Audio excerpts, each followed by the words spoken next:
Hey Fictive, I have the outline for the script. I just need you to finish it like you said you would. Okay, let me see it.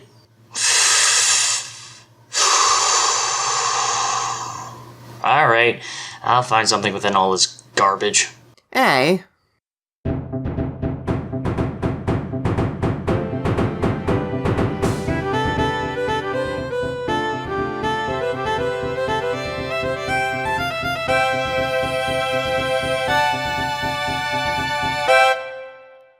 I'm gonna be honest, I never saw the episode until you gave me this stupid script. What do you mean you didn't watch it till now? It means I never got around to it. Get off my back. Did you watch it a second time? No, that's what we're doing right now. Okay, let us begin. So we begin with Spike distracting Starlight for Twilight in his own little way.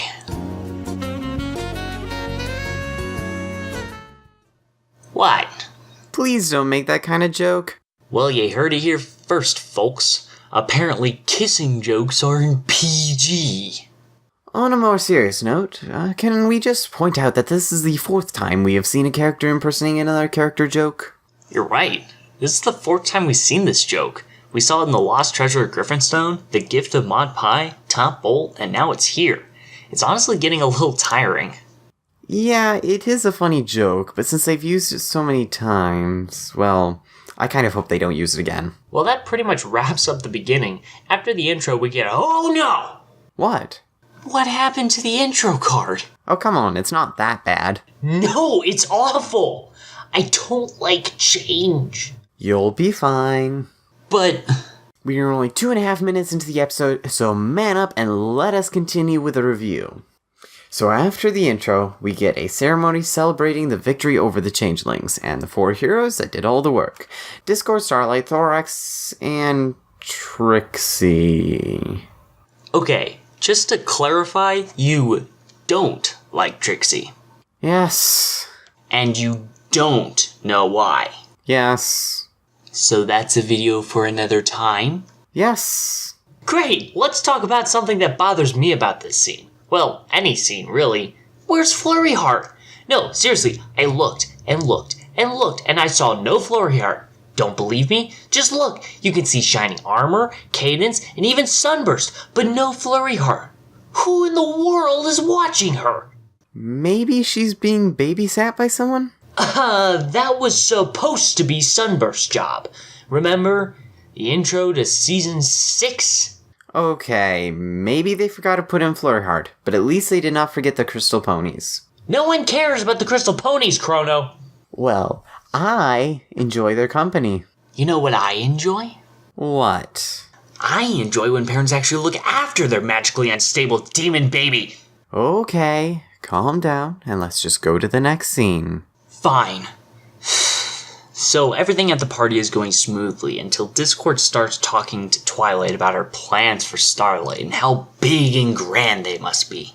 Because of this, Twilight realizes that she doesn't have any big plans for Starlight, and decides to ask Celestia for advice. Hence the name, Celestial Device. Celestia explains that when she was in a similar situation with Twilight, her best course of action was to send her away, which Twilight gets the notion that she has to send Starlight away. I get why she might think this, but at the same time, Celestia only sent Twilight away because of the fate of Equestria, and because she refused to socialize with any pony, which is explained in a later part of the episode. Which leads to Twilight using a new magic that we've never seen before. A magic that allows the user to cast an illusion around herself and others, showing the user's fantasies. She uses this spell to try different what-if scenarios for where she's going to send Starlight. The first scenario shows what if Starlight went to the Changeling Hive. But then Twilight... Shut up, Chrono. I want to talk about something real quick. What? Thorax's legs. Look at them. They're really weird. What do you mean?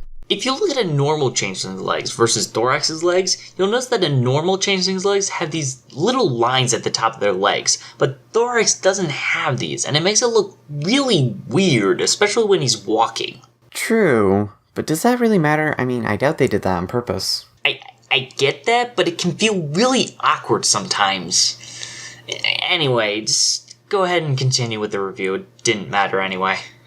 So, Twilight starts to imagine what would happen if a changeling were to turn against Starlight. Or dangerous. It would only take one changeling to deviate from the pack.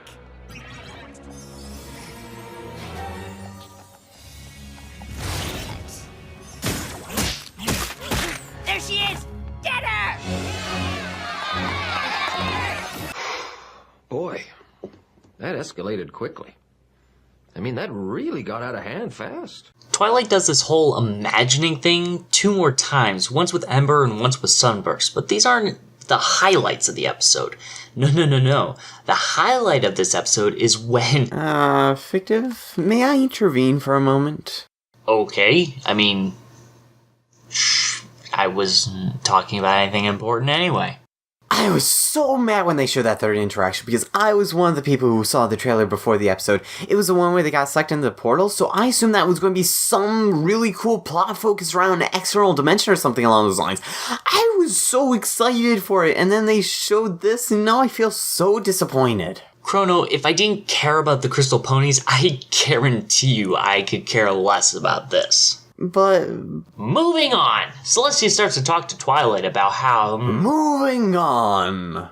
After whatever that last scene was, we get our conclusion where Twilight realizes she was worrying way too much and that she should just trust Starlight to do the right thing.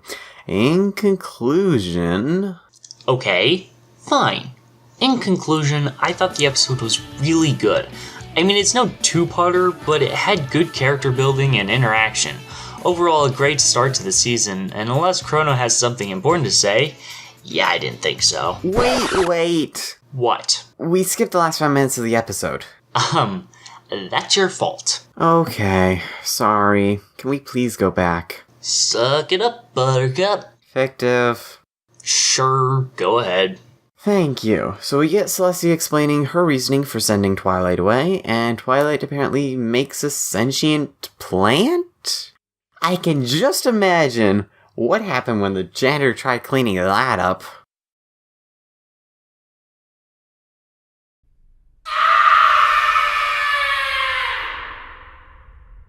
Well, that got dark. Like, that got really dark. Are we gonna talk about that? That was nuts what you just did. Moving on. We finally get some good voice acting from the Royal Guard. All other times that we have seen them, they've had very unnatural sounding voices. These are a little bit weird, but they do sound like they could actually be a guard's voice. Yeah, I don't think anyone really cares. Anyway, this was a bit of a mature moment where Celestia is talking about spreading your wings to leave the nest, and how most parents could relate to the struggle of letting their children leave the home to their pursuits in life. And then Twilight stands up onto the stage to give her announcement. Wait, what? That's not how glass sounds when you tap it with a spoon. It's pronounced Auda, not Gouda. Okay, now you really are just nitpicking. Of course, it's our job. I think there's a difference between analysis and nitpicking, and I just... whatever, just wrap it up. Alright, so we wrap up with Twilight telling Starlight that she trusts Starlight's decision-making and that she can go wherever she wants. But Starlight decides that she's not ready to leave and decides to further her studies alongside Twilight. And that was Celestial Advice. It was amazing! Great animation, character building, and we got to see some insight into Celestia, which is really rare. There were a few more mature topics in it, but they were done really well. Not to mention the excellent writing, which I'm a little surprised on since I've never really been a fan of Joanna Lewis and Christine Zonko episodes. Well, except for Rarity Investigates. So, is there anything you want to add, Fictive? Hey, don't look at me. I already said my conclusion. Oh, sorry. Well, I'm Chrono. And I'm Fictive, and that was our review of Celestial Advice. Wasn't much of a review, but whatever. We're working baby steps. Just give us time.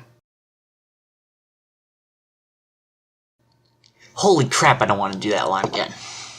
I know it front to back to front.